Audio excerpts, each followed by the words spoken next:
हाय आर्मीज, आपका स्वागत है मेरे YouTube channel BTS Korean army 111 इन भोजपुरी सॉन्ग। तो आज मैं आप लोगों को माय डेविल लवर का पार्ट 14 बताऊंगी। चलिए स्टोरी स्टार्ट करते हैं। पिछले पार्ट में हमने देखा था कि तेने तन्वी के डैड को गोलियों से भुनवा दिया था। अब आगे स्टार्ट करते हैं और हम देखते हैं यहाँ पर जेके अपनी मौसी से बात कर रही होती है, क्योंकि उसकी मौसी ने तुरंत उसे कॉल किया होता है और कहती है कि क्या हुआ और तूने क्या किया उसके साथ, उस राक्षस ने क्यों अपने आदमियों को पीछे ले लिया। जेके उसे सारी बात बताती है और कहती है कि मैं भी आ रही हूँ आपके पास और आपको पूरा डिटेल में बताती हूँ। अब वो तुरंत ही अपने मौसी के घर जाती है और वहाँ से आने के बाद वो अपनी मौसी से एक बात पूछना चाहती है कि आखिर आसी को किसने मरवाया, और इस तरीके से कि मीरा दीदी ने उसे शादी करने के लिए कैसे मान गई। अगर मीरा दीदी को ये सब पता था तो मॉम ने क्यों उनकी शादी करवा दी। उन्हें नहीं करवाना चाहिए था। क्या उनको कोई प्रॉफिट था उस घर से? तो फिर जो उसकी मासी होती है वो कहती नहीं, उनको तो प्रॉफिट था ही, लेकिन मीरा की शादी ज़बरदस्ती किसी ने भी नहीं करवाई थी और वो बहुत ज़्यादा ही पागल थी इस शादी के लिए। और देख के प्यार में पागल थी वो, और उस प्यार के में वो इतना ज़्यादा गिर गई कि उसने आशिक के साथ वो जो हो रहा था उसे भी इग्नोर कर दिया। यहाँ पर अब उसकी मासी जो कि अब एक एक राज खोल रही थी, तो फिर जेके बड़े प्यार से उसको देखती है और पूछती है कि लेकिन मॉम ने ऐसा क्यों किया, और अगर मॉम ने ये सब जानती थी तो रोका क्यों नहीं। उन्हें बहुत ज़्यादा ही बुरी तरीके से आसी का बलात्कार किया था उन लोगों ने, लेकिन फिर भी मॉम एक बार भी क्यों नहीं बोली। लेकिन अब उसकी मासी बताती है कि तुम्हें नहीं पता, जब तुम फॉरेन गई थी और अपनी ट्रेनिंग के लिए, तभी यहाँ पर मीरा जो कि देख के प्यार में पागल हो गई थी और वो उसे पाना चाहती थी, उससे शादी करना चाहती थी। और यहाँ पर आसी की मॉम तो थी ही नहीं, उसके डैड जो कि उसकी शादी उससे कराना चाहते थे। यहाँ पर तुम्हारी मॉम को ये सब बिल्कुल अच्छा नहीं लगा, क्योंकि वो अपनी बेटी को इतने बड़े घर में सेटल जो करना चाहती थी, इस वजह से उन्होंने मीरा की शादी आसी के मरते ही इम्तिहान से करवा दी। और मीरा जो कि पागल थी, उसे मैंने बहुत बार रोका लेकिन वो मानी नहीं, और इस शादी के लिए वो बहुत ज़्यादा एक्साइटेड थी और तुरंत ही वो मंडप में बैठ गई और बहुत ज़्यादा ही वो अब उसके लिए एक्साइटेड थी। यहाँ पर सब उसे समझाने की कोशिश करते, लेकिन उसने किसी की नहीं बात नहीं मानी और यहाँ पर वो अपनी जान दे बैठी। उसे किम्तिहान ने मार दिया। बहुत ज़्यादा ही अब बुरी कंडीशन थी जेके, जो कि बहुत ज़्यादा ही डर रही थी कि उसकी मॉम जो कि ये सब करने के लिए उनका बहुत बड़ा हाथ है। अगर आसी की मौत हो गई थी और वो जो कि आसी के प्यार में इतना पागल है कि वो एक किन्नर को भी एक्सेप्ट कर चुका था, तो फिर उन लोगों को उसके बीच में आने की कोई भी ज़रूरत नहीं थी। और यही बात उसने अपनी मौसी से कही। आखिर जब किम्तिहान उस किन्नर से यानी कि आसी से इतना ज़्यादा प्यार करता था, तो आप लोगों को समझ आना चाहिए कि वो उसके लिए किस हद तक जा सकता है। वो उसके लिए किसी को भी कुछ भी कर सकता है। और माना कि वो एक किन्नर थी, लेकिन देखो पहले से ही पता होगा इन सब के बारे में, इसी वजह से उसने शादी के लिए हाँ भरी थी। लेकिन शादी के दिन ही उसकी दुल्हन का इस तरीके से मर्डर हो जाना, उसकी सच्चाई आखिर उसके मॉम को किसने बताई, और वो भी इस तरीके से कि आसी की जान ही चली गई। बहुत ज़्यादा ही सब इसके पीछे साजिश का शिकार हुई जेके, जो कि बहुत ज़्यादा ही अब परेशान थी।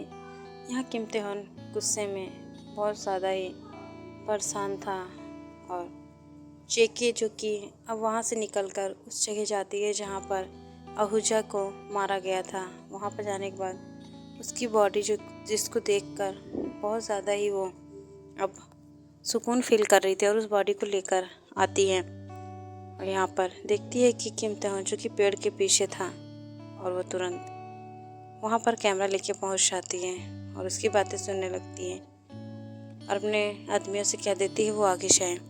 यहाँ पर जब तेजो की अपनी आसी को आसमान में देखते हुए कहता है कि मुझे माफ़ कर देना आसी, मैं तुम्हारे डैड को मारना नहीं चाहता था, लेकिन उन्होंने बहुत ज़्यादा ही गलत किया।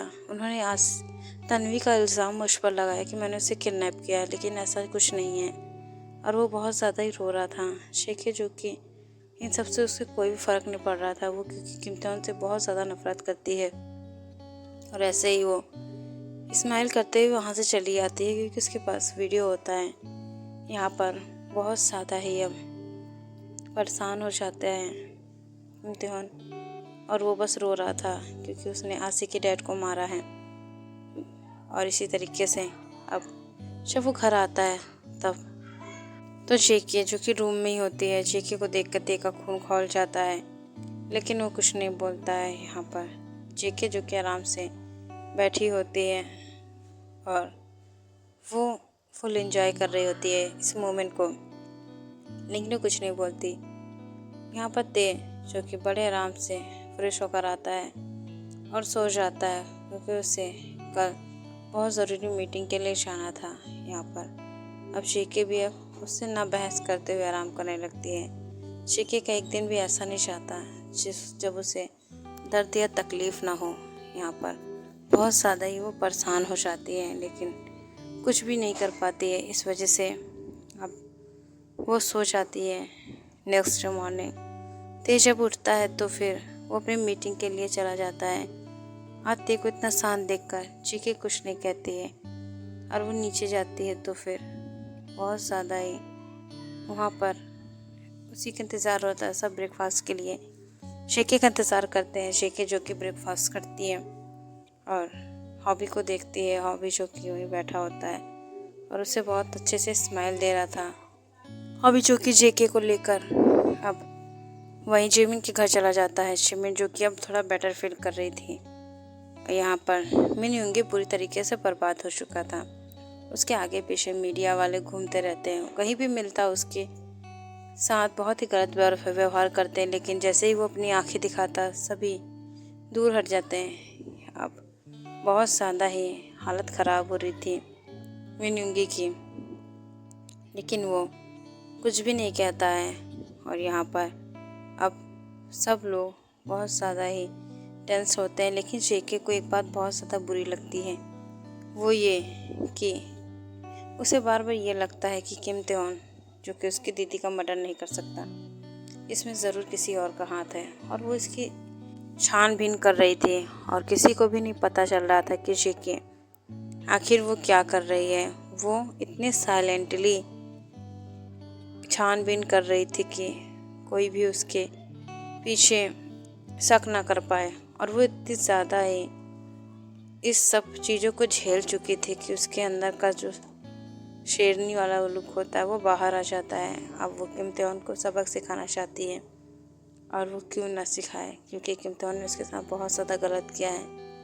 किम तेहन जो कि बहुत ज़्यादा ही टेंस रहता है, लेकिन कोई भी उसे समझता नहीं है सिवाय उसके दोस्त के, उसके दोस्त युंगी के।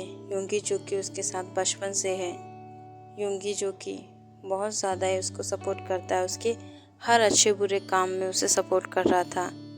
यहाँ पर अब जिमिन के पास से होकर जब ये लोग वापस आते हैं तो फिर बहुत ज़्यादा ही अब ये लोग खुश हो जाते हैं और बहुत ज़्यादा ये लोग एंजॉय करके आते हैं, एक दूसरे के साथ रोमांटिक पल बिता के आते हैं। यहाँ पर बहुत ज़्यादा ही सब अब उन लोगों को देखकर अब चल रहे थे। और किम तेहन के डैड कहते हैं कि तुम लोग प्लीज़ इस तरीके से घूमना बंद करो, और तुम्हें शर्म नहीं आती है, वो तुम्हारा देवर है, अपने देवर के साथ इस तरीके से मत घूमो, समझ में आई।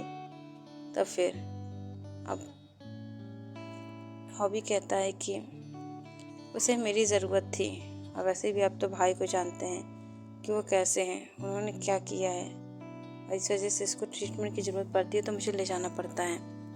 तो फिर अब वहाँ पर माहौल जो कि गर्म हो रहा था।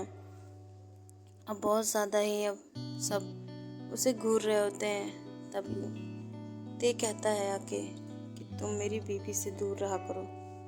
रही बात उसको संभालने की तो मैं संभाल लूँगा, मुझे मेरी पावर तो तुम जानते हो। वैसे भी मेरी बीवी को किसी और की कोई ज़रूरत नहीं है। यहाँ पर ते जो कि उसको बहुत ज़्यादा ही अब उल्टा सीधा बोलता है यहाँ पर, लेकिन कोई यहाँ पर कुछ नहीं बोलता है। इन दोनों की बहस सुन रहा था, लेकिन किम टर्न के डैड जो कि अपने बेटों की बहस देखकर थोड़ा सा अब डरने लगते हैं कि कहीं इनके बेटे के बीच में दरार ना आ जाए। दादाजी जो कि बहुत देर से सुन रहे होते हैं और वो कहते हैं कि तुम लोग अपनी बकवास बंद करो। यहाँ पर किम तेहवान जो कि और आगे बात बढ़ाते हुए कहता है कि क्यों बात बंद करूँ, पूछिए इससे कि कहाँ घूमती रहती है इसके साथ, और इसे अब पता होना चाहिए कि इसका आशिक जो कि अब यहाँ पर नहीं रहता, और इसका आशिक जो कि अब इसका आशिक नहीं देवर बन चुका है, तो उसे छोड़कर अपने पति पे ध्यान देना चाहिए, क्योंकि इसका देवर अब इसका देवर ही है, इसका बॉयफ्रेंड नहीं जो इसके साथ ही पूरी रात घूमती रहेगी। और वो अपने डैड की तरफ देख के कहता है कि क्या आपको पता था कि ये इस तरीके से मेरी वाइफ से प्यार करता है। तो फिर उसके डैड कहते हैं हाँ हमें पता था, क्योंकि यहाँ पर जेके का आने जाना बहुत ज़्यादा ही लगा हुआ था, और मुझे पता है कि जेके जो कि अब हॉबी से बहुत ज़्यादा प्यार करती है, और हॉबी भी तेज सब सुन के शौक हो जाता है कि हॉबी और जेके के बारे में उसके डैड को भी पता है, लेकिन वो कुछ नहीं बोलता और मुंह बनाकर चला जाता है। यहाँ पर काई जो कि इन लोगों की बातें सुन रहा होता है और वो स्माइल करता है, और वो बहुत ज़्यादा ही अब खुश हो रहा था इन लोगों को झगड़ों को देखकर, लेकिन वो कुछ नहीं बोलना चाहता है, इस वजह से वो यहीं रहता है। ओके आर्मीज, इस पार्ट को मैं एंड करती हूँ। नेक्स्ट पार्ट में जानेंगे कि अब आगे क्या होगा, तो उसके लिए आप लोग वेट कीजिए। बाय आर्मीज, सरांगे।